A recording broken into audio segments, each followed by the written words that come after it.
Welcome to Cheating Tales Lab. We're grateful you've chosen to join us today.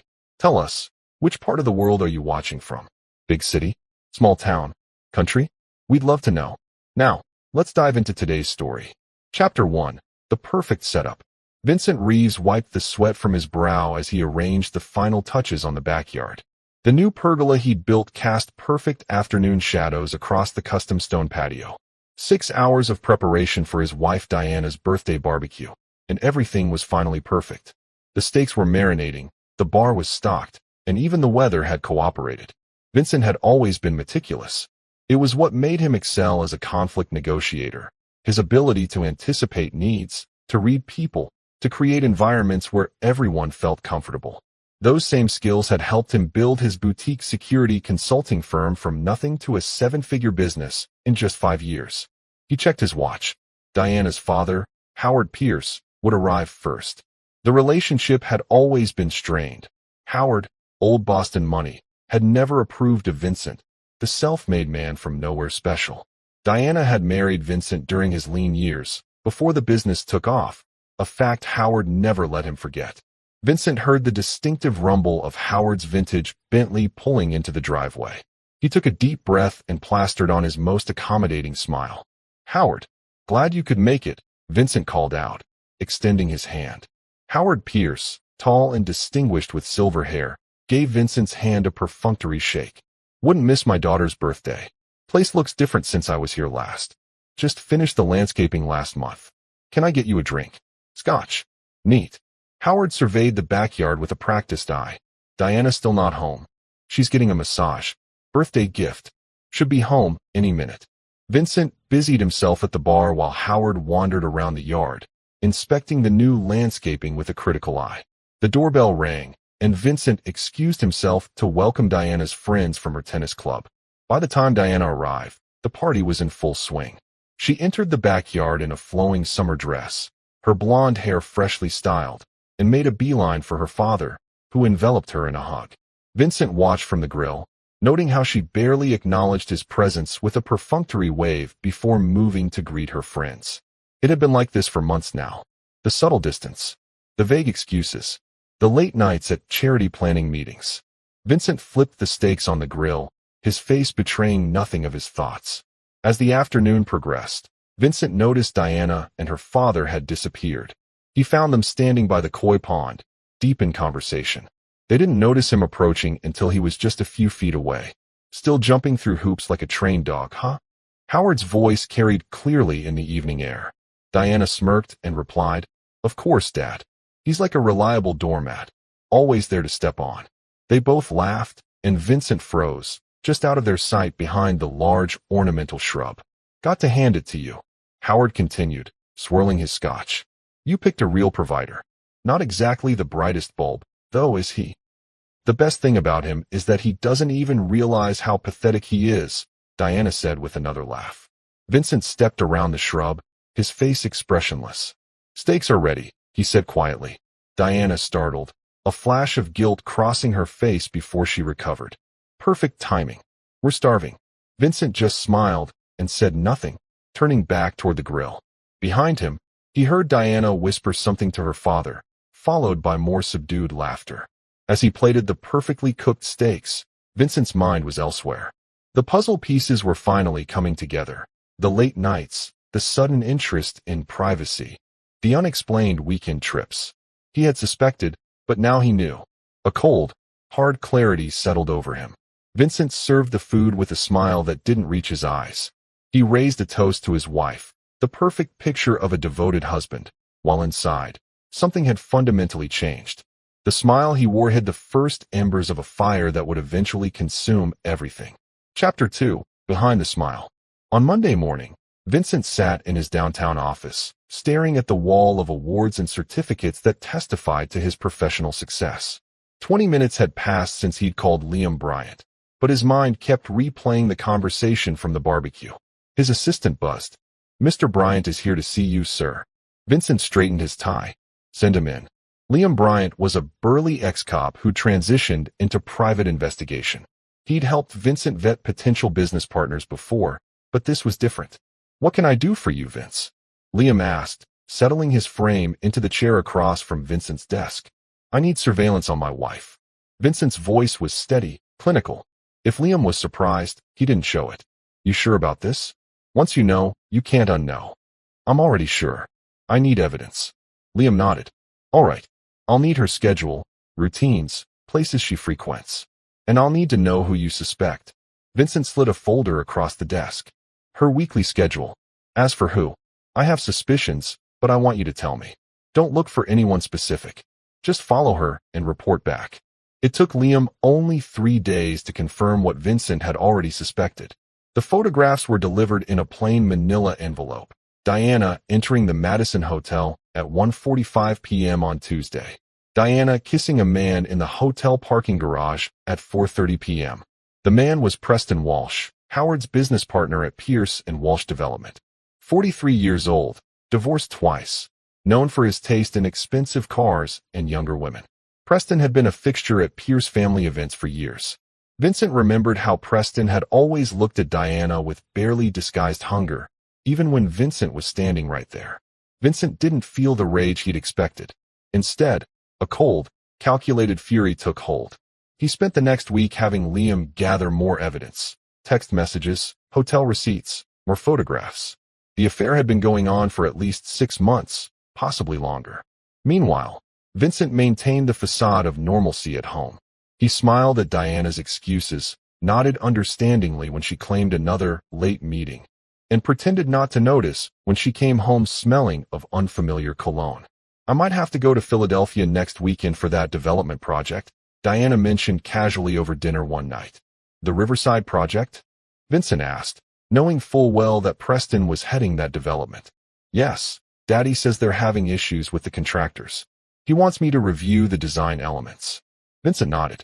Of course, whatever you need to do. Diana gave him a strange look, perhaps surprised by his lack of questions. You don't mind? Vincent smiled. Why would I mind? I trust you completely. That night, as Diana slept, Vincent went through her phone. The text messages between her and Preston were explicit, mocking Vincent's obliviousness. In one exchange, they joked about how Vincent had complimented Preston's tie at a dinner party, unaware that Preston had been sleeping with Diana the night before. Vincent took screenshots of everything, sending them to his secure email. He replaced the phone exactly as he'd found it and slipped back into bed, his mind working through the next steps of what was rapidly becoming a plan. At his office the next day, Vincent requested a meeting with his company's legal counsel. He began the process of securing his assets, creating new LLCs, and moving funds into accounts Diana couldn't access. He updated his will and removed Diana as beneficiary from his life insurance policies. All the while, he continued to play the role of devoted husband. He brought Diana flowers, listened to her stories, and even planned a surprise date night.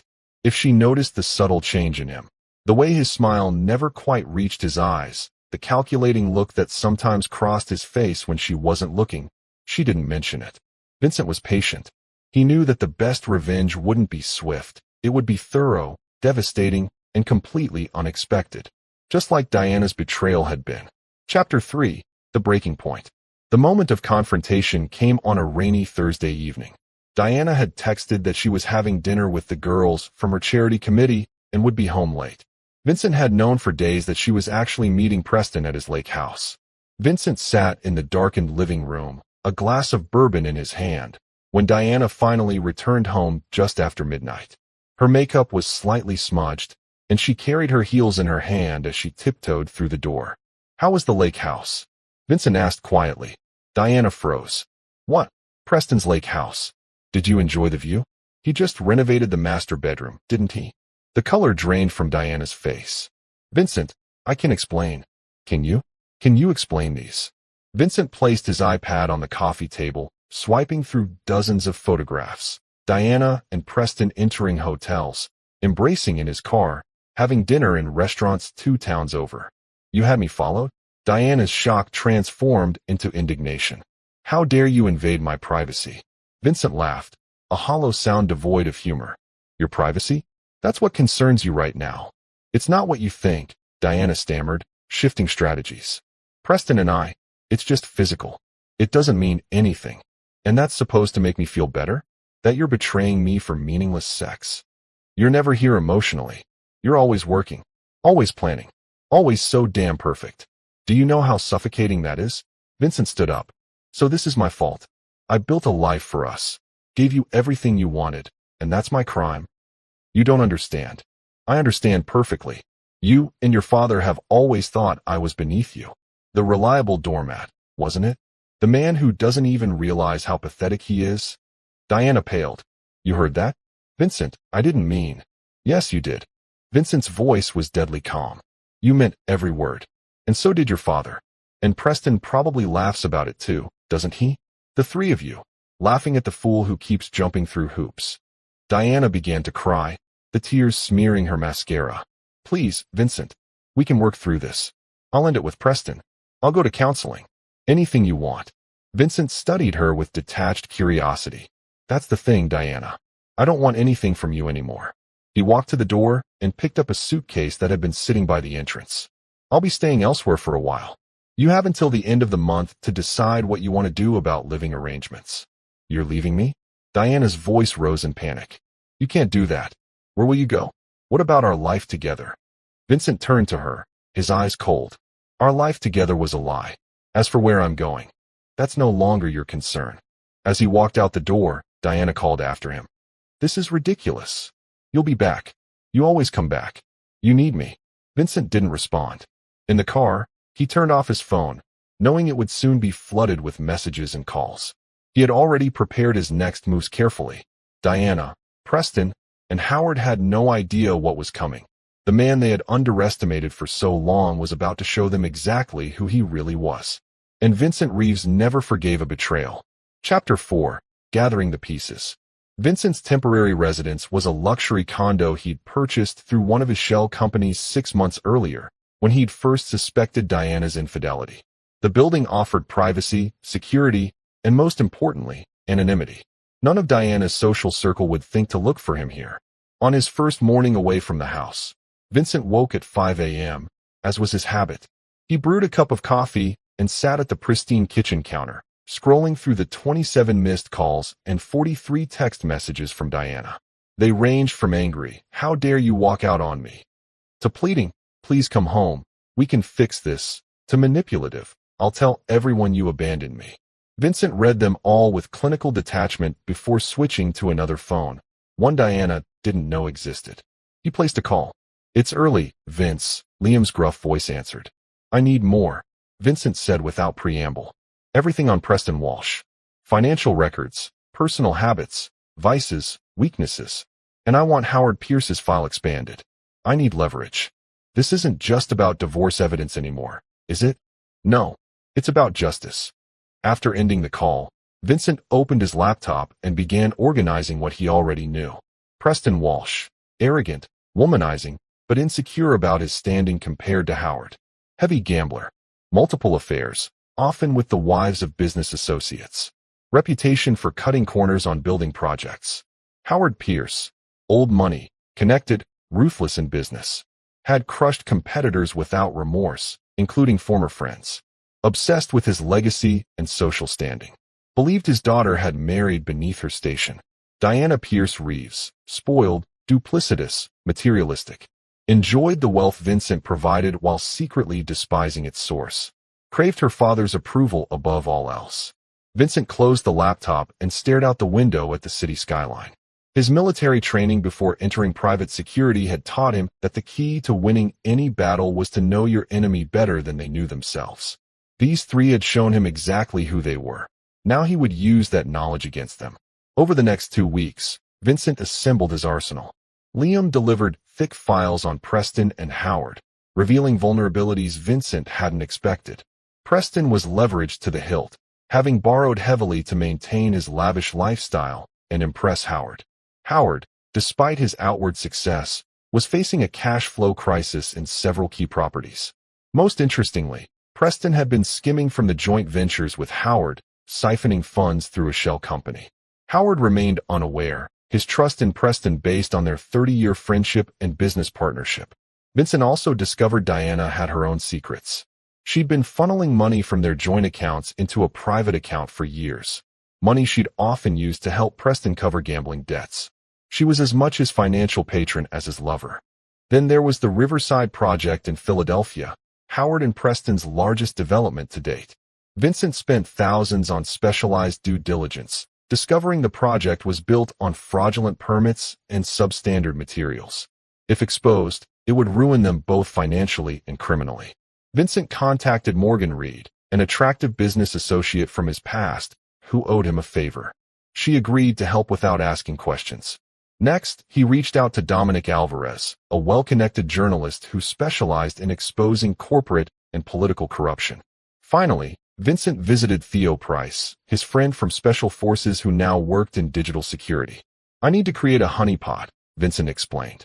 "Something so tempting they won't be able to resist." Theo studied the files Vincent had brought. "You want to ruin them, not just expose them. They deserve nothing less. The husband stuff I get. But this level of planning.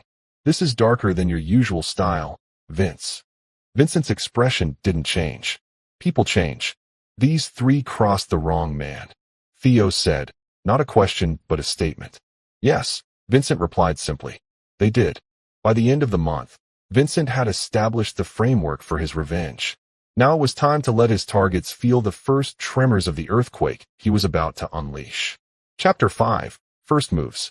Diana's reaction to Vincent's continued absence oscillated between rage and panic. Her calls became increasingly desperate, especially after she discovered the primary joint account had been emptied, leaving just enough to cover household expenses for the month. Her text one morning read, "Financial abuse is still abuse, Vincent. My lawyer will have a field day with this." Vincent didn't respond, but he smiled. Diana had no idea that he'd been documenting her own financial improprieties for years. The loans to Preston, the secret account, the credit cards he paid for, but never saw the statements. His legal team had already filed for divorce on grounds of adultery, with evidence so comprehensive there would be no disputing it. Meanwhile, Vincent's first real move targeted Preston. It began with an anonymous email to several of Preston's gambling associates, suggesting he was working with federal authorities. Baseless, but in Preston's circles, even the hint of cooperation with law enforcement was deadly. Preston's phone rang less frequently. His credit at certain establishments disappeared. He found himself suddenly excluded from high-stakes games that had been his stress relief for years. Simultaneously, Morgan Reed made her appearance at a charity gala Preston attended. Striking, intelligent, and seemingly wealthy, she caught Preston's eye immediately. Their chance meeting led to drinks, which led to dinner the following evening. All while Diana was trying desperately to reach Vincent. Morgan played her role perfectly, expressing interest in Preston's development projects, particularly Riverside. She hinted at connections with foreign investors looking for American real estate opportunities. Preston, pressured by his sudden gambling exclusion and the prospect of Howard discovering his embezzlement, was eager for an influx of cash. The trap was baited. Now it needed time to work. Vincent's next target was Howard. Using Dominic Alvarez, he arranged for a seemingly routine profile of successful developers in the region. The interview, conducted at Howard's office, was professional and flattering, until Dominic casually mentioned Preston's recent meetings with that overseas investment group. Howard's reaction was subtle, a slight narrowing of the eyes, a momentary pause, but Vincent, watching the recorded interview later, caught it. Howard didn't know about any meetings with overseas investors. The seed of doubt was planted. At home, Diana received an envelope with no return address. Inside were photographs of Preston having dinner with Morgan, laughing intimately. Attached was a note. "Thought you should know your boyfriend has moved on." Again, Vincent watched through the security cameras he'd never told Diana about as she opened the envelope in their kitchen. Her face contorted with fury. She immediately called Preston, who didn't answer. Next, she called her father, gesturing wildly as she spoke. The pieces were moving exactly as Vincent had planned. That evening, Vincent's doorbell rang. He checked the security monitor to see Diana standing there, makeup perfect, wearing the dress he'd always liked best on her. He opened the door, but blocked the entrance. "What do you want, Diana?" "To talk." Her voice was soft, conciliatory. "I've been doing a lot of thinking, Vincent. I made a terrible mistake. I miss you. I miss us. There is no us anymore." "Don't say that." She stepped closer. "We have history. We have a life together. One stupid mistake shouldn't erase all of that. It wasn't one mistake. It was 6 months of deliberate choices. Diana's eyes widened slightly. You know exactly how long. I know everything, including how you and Preston laughed about me, how you helped him pay his gambling debts with our money. Vincent, please. Do you know why I walked out that night, Diana? Not because you slept with another man, but because I finally saw the contempt behind your smile. The real you. Diana's conciliatory demeanor cracked. And what about the real you? You think I don't see what you're doing? Cutting off accounts, sending those pictures. You're trying to punish me. Vincent smiled. I haven't even started yet. What's that supposed to mean? It means goodbye, Diana. He closed the door on her stunned face and returned to his laptop, where a secure message from Theo awaited him. The message was simple. Honeypot active. Target engaged. Phase 1 was complete. Now, Vincent would watch as the first dominoes began to fall. Chapter 6. False Hope. Preston Walsh stared at his computer screen, reading the investment proposal for the third time. The terms were almost too good to be true. $30 million in immediate funding for the Riverside project, with minimal oversight and generous profit sharing. The foreign investors Morgan had introduced him to were eager to move quickly. What Preston didn't know was that the entire proposal was an elaborate facade created by Vincent. The investment group didn't exist. The contract contained subtle legal traps that would activate only after Preston had compromised himself. And most importantly, it required Preston to bypass Howard for speed's sake, a breach of their partnership agreement. Vincent observed from a distance as Preston took the bait, signing preliminary documents and providing sensitive financial information about Riverside that revealed the permit fraud. Information that Theo was quietly archiving for later use. Meanwhile, Diana had shifted strategies. After her failed attempt at reconciliation, she tried a different approach, playing the victim. She told friends that Vincent had become emotionally abusive, that he'd drained their accounts, that she feared for her safety. The sympathy garnered her support from her social circle, just as Vincent had predicted. Vincent arranged for her to accidentally discover that he had a therapy appointment. Diana, sensing an opportunity, scheduled her own session with the same therapist for the slot immediately following his. Dr. Leanne Wallace was another piece in Vincent's chess game. Not a real therapist, but an actor Theo had vetted and hired. Her practice existed only as a convincing website and a rented office space. When Diana arrived for her appointment, Dr. Wallace was warm and sympathetic. She listened as Diana painted herself as the wronged party, nodding at all the right moments. Has Vincent discussed our situation with you? Diana finally asked. You know I can't share what another patient discusses, Dr. Wallace replied. But I can tell you that Vincent seems deeply committed to healing. Healing? Diana leaned forward. What exactly did he say? Again, I can't break confidentiality. But hypothetically, when someone experiences betrayal, they often need to process their pain before they can forgive. Diana seized on the word. Forgive? He's talking about forgiveness. Dr. Wallace offered a professionally ambiguous smile. I believe everyone has the capacity for forgiveness with enough time and proper support. Diana left the session convinced that Vincent was softening, that reconciliation might still be possible. It was exactly what Vincent wanted her to think. That evening, Diana called Vincent. He let it go to voicemail, but listened to her message immediately. Vincent, it's me. I've been doing some real soul searching. I started therapy today. I think it's helping already. I know we have a lot to work through, but I believe in us. Call me when you're ready to talk. I love you. Vincent played the message twice, noting the calculated warmth in her voice. She was performing, just as she had been throughout their marriage. But her performance was now serving his purposes. The next day, Vincent made his first direct move against Howard. Using information from Liam's investigation, he anonymously contacted 3 major clients of Pierce and Walsh Development, sharing evidence of the substandard materials used in their previous projects. Not enough to trigger lawsuits, but enough to make them demand inspections and reviews. Howard, already concerned about Preston's secretive behavior, now faced unexpected client issues. His calls to Preston went unanswered, as Preston was busy courting what he thought were Morgan's investors. When they finally connected, their conversation was tense. Howard demanded explanations Preston couldn't provide. Preston deflected, mentioning potential new funding that would solve their cash flow problems. Howard, Remembering Dominic's comment about overseas investors grew even more suspicious. Vincent received updates from multiple sources: Liam's surveillance, Theo's digital monitoring, Morgan's reports. All confirmed his plan was working. The trust between Howard and Preston was fracturing. Diana was growing increasingly desperate as her financial situation worsened. Preston was committing to legally compromising positions with the fake investors. After 2 weeks of calculated silence, Vincent finally responded to one of Diana's messages with a brief text. "Maybe we should talk. Dinner tomorrow?" Diana's reply was immediate. "Yes. Name the time and place." "Thank you, Vincent." Vincent chose an upscale restaurant where they'd celebrated their 5th anniversary. He arrived early, ensuring they were seated at a prominent table visible to the rest of the dining room.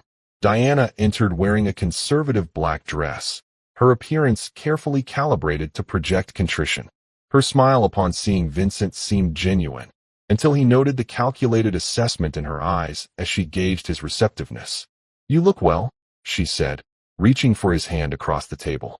Vincent allowed the contact briefly before withdrawing. "Let's not pretend, Diana. This isn't a reconciliation. It's a conversation." "Of course," she said, adjusting quickly. I've missed you." "Have you missed me, or the lifestyle?"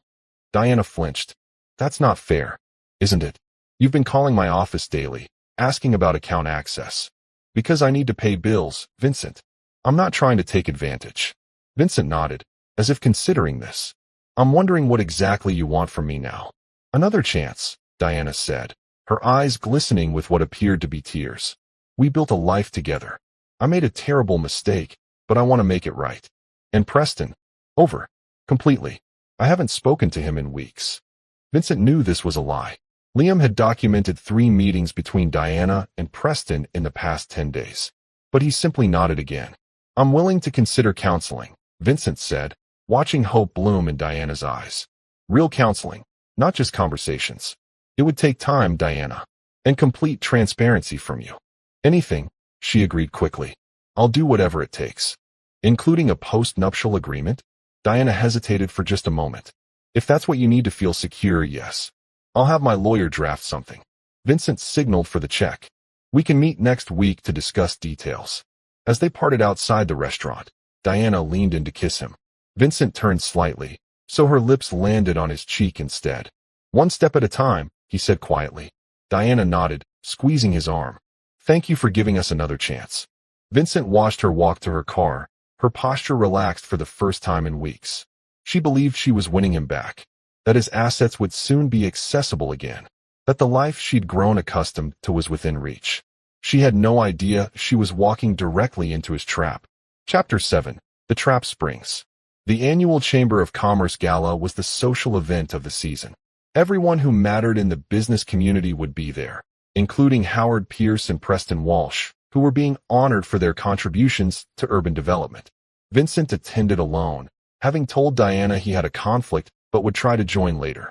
She was disappointed but didn't argue. Their recent discussions had given her confidence that he was warming to reconciliation. In reality, Vincent wanted Diana to arrive alone. He wanted her to be standing with her father and Preston when everything fell apart. The gala was held at the Grand Meridian Hotel, its ballroom transformed into an elegant space with crystal chandeliers and tasteful floral arrangements. Vincent arrived precisely on schedule, nodding to acquaintances as he made his way through the crowd. Howard and Preston were surrounded by admirers near the stage. Diana stood beside them, elegant in a deep blue gown, laughing at something someone had said. None of them noticed Vincent's arrival.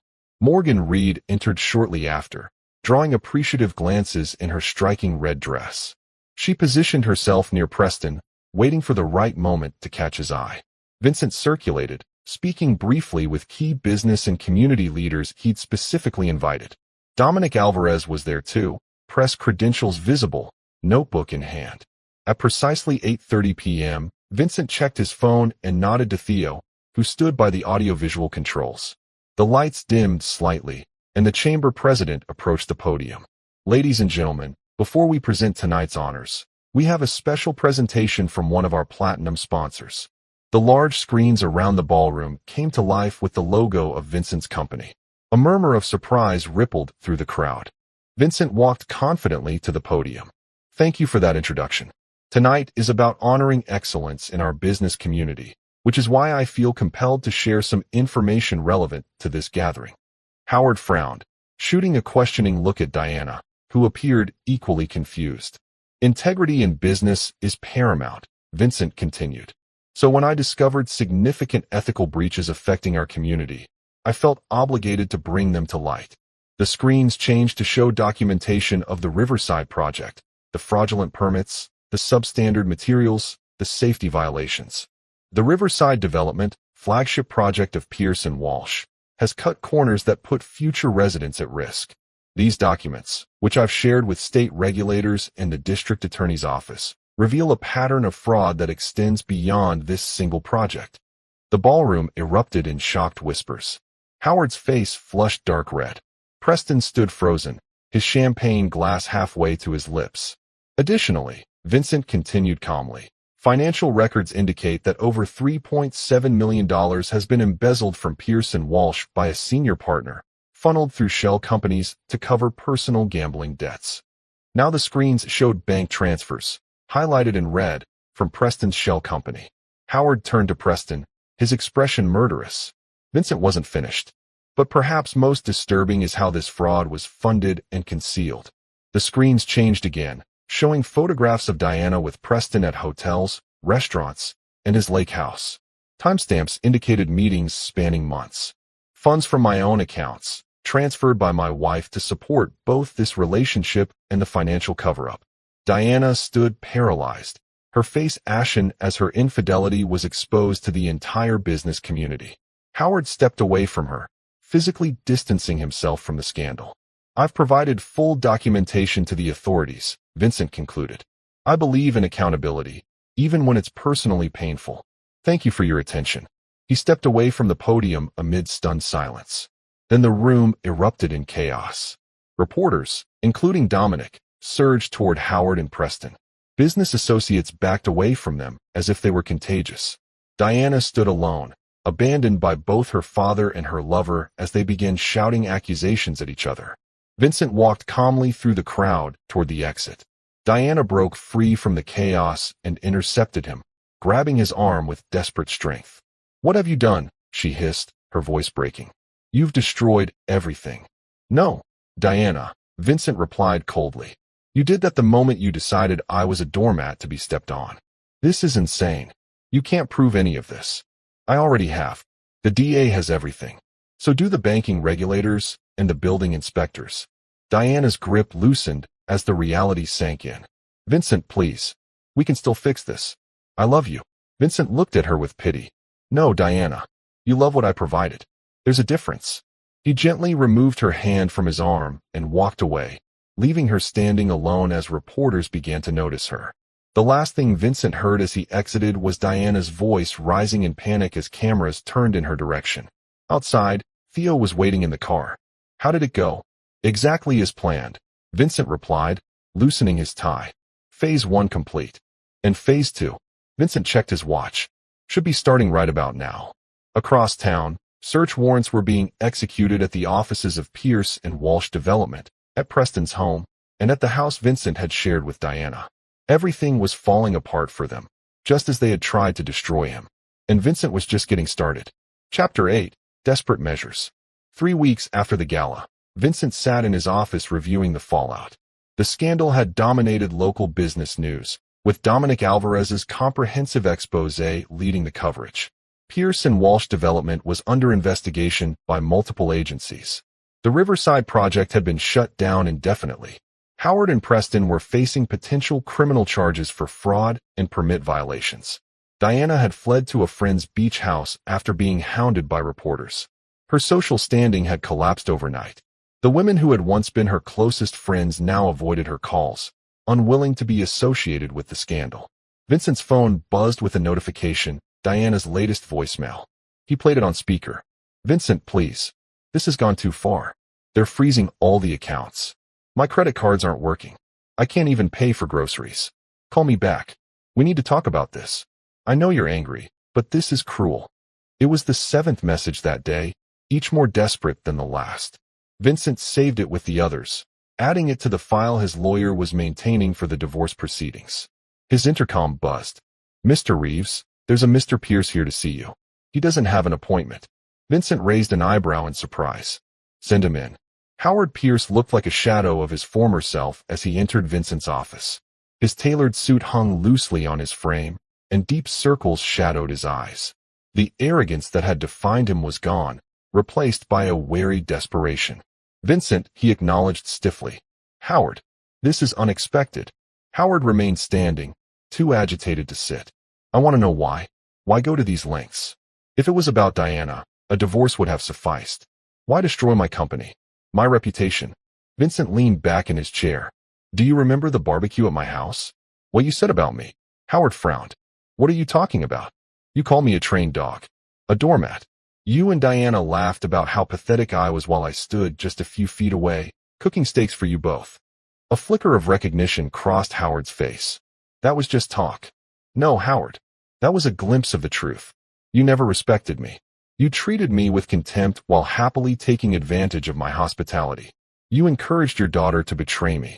You welcomed Preston into your business while knowing he was sleeping with your daughter behind my back. I didn't know about Preston until—" "Don't lie to me," Vincent cut him off. "Liam Bryant is very thorough. He documented your conversations with Preston about Diana. You knew. You approved." Howard sank into a chair, his bluster evaporating. "What do you want from me, Vincent? Money? I don't have much left, but I can." "I don't want your money, Howard. I have plenty of my own." "Then what? What would it take to end this?" Vincent studied the broken man before him. "Nothing. There's nothing you can offer me that would change my course. You, Diana, and Preston made your choices. Now you're facing the consequences. You'll destroy Diana too. Whatever she did, she's still your wife. Ex-wife, soon enough. The divorce papers are being finalized." Howard leaned forward. "She's not well, Vincent. This scandal, the financial pressure, she's talking about desperate measures." "Emotional manipulation won't work on me anymore," Vincent replied coldly. Diana made her bed. Howard stood, his last hope extinguished. "You're not the man I thought you were." "No," Vincent agreed. "I'm not the doormat you thought I was. That's the problem, isn't it?" After Howard left, Vincent received a call from Liam. Preston Walsh had tried to flee the country but was detained at the airport. His accounts were frozen pending the investigation, and the gambling debts he'd been hiding had come due all at once. He'd offered to testify against Howard in exchange for leniency, destroying the last remnants of their friendship and business partnership. That evening, Vincent's doorbell rang. Security cameras showed Diana standing outside, looking disheveled and frantic. Against his better judgment, he opened the door. Diana pushed past him into the apartment. "You have to stop this," she demanded, her voice breaking. "The bank is foreclosing on the house. Daddy can't help because you've ruined him too. All my friends have abandoned me. I have nowhere to go, Vincent." "That sounds like a personal problem," Vincent replied calmly. "How can you be so cold? We were married for 7 years. 7 years during which you apparently despised me. 7 years of lies and betrayal." Diana's desperation gave way to anger. "You're enjoying this, aren't you? Seeing me suffer?" "I'm not enjoying it, Diana. I'm simply ensuring that actions have consequences." She moved closer, changing tactics again. "Remember how good we were together? We could have that again." "I've learned my lesson, Vincent. I choose you." "Your choices were made long ago," Vincent replied, "and they cannot be unmade." Diana's face contorted with fury. "You think you've won? That you're so clever with your schemes and your revenge? You're just proving what a pathetic, small man you really are." Vincent smiled, unmoved by her outburst. "Perhaps. But this pathetic, small man has brought down the mighty Howard Pierce and his empire. What does that say about you, who couldn't see beyond the convenient doormat in front of you?" Diana slapped him hard. Vincent didn't react. "Get out," he said quietly. "Any further communication should go through my attorney." "This isn't over," Diana hissed as she stalked toward the door. "It was over the moment I heard you and your father laughing at me," Vincent replied. "You just didn't know it yet." After she left, Vincent poured himself a glass of bourbon and stared out at the city lights. The trap had sprung perfectly, but he felt no satisfaction, no joy in their downfall. Only a cold certainty that justice had been served. His phone buzzed with a text from Theo. "Final phase ready when you are." Vincent texted back a single word. "Proceed." The endgame was about to begin. Chapter 9, Ashes to Ashes. 1 month later, Vincent stood in his new penthouse overlooking the city. The floor-to-ceiling windows offered a panoramic view of the skyline, including, in the distance, the now-abandoned Riverside development site. The morning newspaper lay on the counter, featuring a front-page story about Preston Walsh's guilty plea to multiple counts of fraud and embezzlement. He would serve at least 5 years in federal prison. Howard Pierce had avoided prison time, but had lost everything else. His company was bankrupt, his reputation destroyed. He'd been forced to sell his house and most of his possessions to cover legal fees and settlements. According to Vincent's sources, he was now living in a small apartment in Florida, avoiding the shame of facing his former peers. As for Diana, the divorce had been finalized with surprising speed. The evidence of her infidelity and financial impropriety had left her with no leverage. She'd received nothing in the settlement. No alimony, no property, no assets. Last Vincent heard, she was waiting tables at a diner 2 states away, her designer clothes and socialite lifestyle a distant memory. The doorbell rang, interrupting Vincent's thoughts. He checked the security monitor to see Morgan standing outside.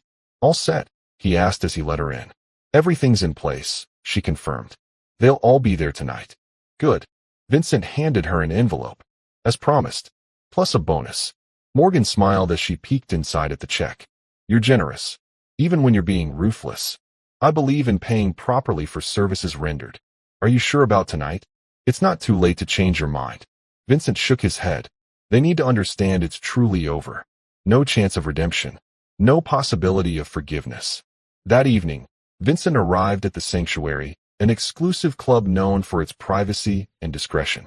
He'd arranged for Diana, Howard, and Preston, temporarily released on bail, to be invited with promises of a potential solution to their problems.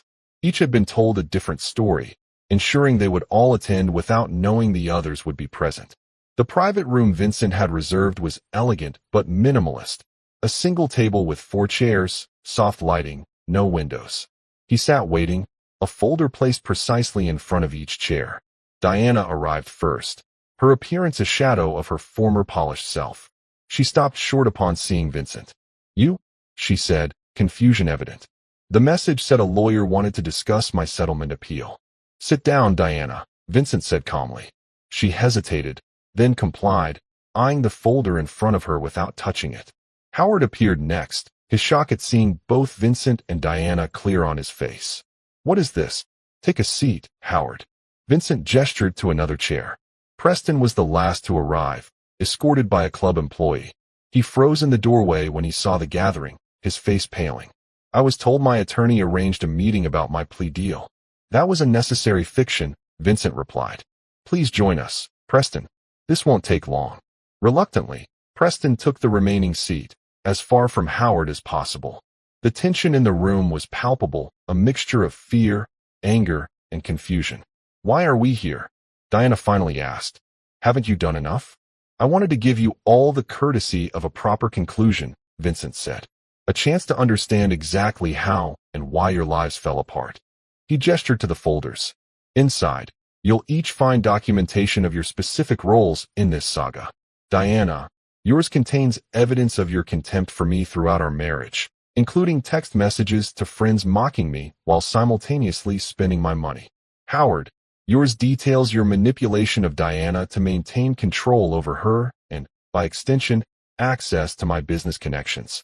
Preston, yours outlines how you specifically targeted Diana to get closer to Howard's business, using her as a pawn in your ambitions." They each opened their folders warily, flipping through the meticulous evidence of their betrayals. "You've been planning this for years," Howard said, looking up from his folder with new respect and fear. "No," Vincent corrected. "I began planning the moment I heard Diana tell you that the best thing about him is that he doesn't even realize how pathetic he is. That was the moment I saw all of you clearly for the first time." Diana closed her folder, her hands shaking. "So that's it. You invited us here to gloat. I invited you here to make one thing perfectly clear. It's over. There will be no redemption arc. No forgiveness. No reconciliation. Your attempts to contact me, to plead your cases, to seek sympathy, they end tonight." Preston leaned forward. "Look, Vincent, I understand your anger. But this vendetta has gone far enough. We've all suffered. Isn't that what you wanted? What I wanted, Vincent replied evenly, was justice. Each of you has received exactly what you deserved. No more, no less. You call this justice? Howard scoffed. You destroyed our lives over some hurt feelings. No, Howard. I exposed the truth. The fact that the truth destroyed your lives speaks to the lives you chose to build, founded on lies, manipulation, and betrayal. Vincent stood, buttoning his suit jacket. This is goodbye. If any of you attempt to contact me again, there will be consequences. I have more evidence, more leverage, more ways to make your lives even more difficult. I suggest you take what remains of your dignity and move on. You can't just walk away, Diana said, rising from her chair. Not after everything. Actually, I can. That's the difference between us, Diana. I never needed any of you. You just convinced yourselves that I did. As Vincent moved toward the door, Preston called after him. This won't bring you peace, Vincent. Revenge never does. Vincent paused, turning back to face them one last time. This wasn't about peace, Preston. It was about justice. And justice has been served. He left them there, surrounded by the evidence of their own duplicity, the ruins of the lives they'd built on betrayal. Outside, the night air was cool and clear. Vincent took a deep breath, feeling the weight of the past year lifting from his shoulders. His phone buzzed with a text from Theo. Done? Vincent typed his reply. Done. As he walked to his car, Vincent reflected on the journey that had brought him to this moment. He had lost a wife he thought he loved, a life he had built with care and illusions about the people he had trusted. But in return, he had found something more valuable, the truth about himself. He wasn't a doormat or a trained dog. He was a man who would never again allow others to mistake his kindness for weakness. Vincent Reeves drove away from the sanctuary without looking back. Behind him lay the ashes of his old life. Ahead lay a future entirely of his own making, one where betrayal was neither forgotten nor forgiven, but where justice, cold and precise, had prevailed. This is where our story comes to an end. Share your thoughts in the comments section. Thanks for your time. If you enjoy this story, please subscribe to this channel. Click on the video you see on the screen, and I will see you there.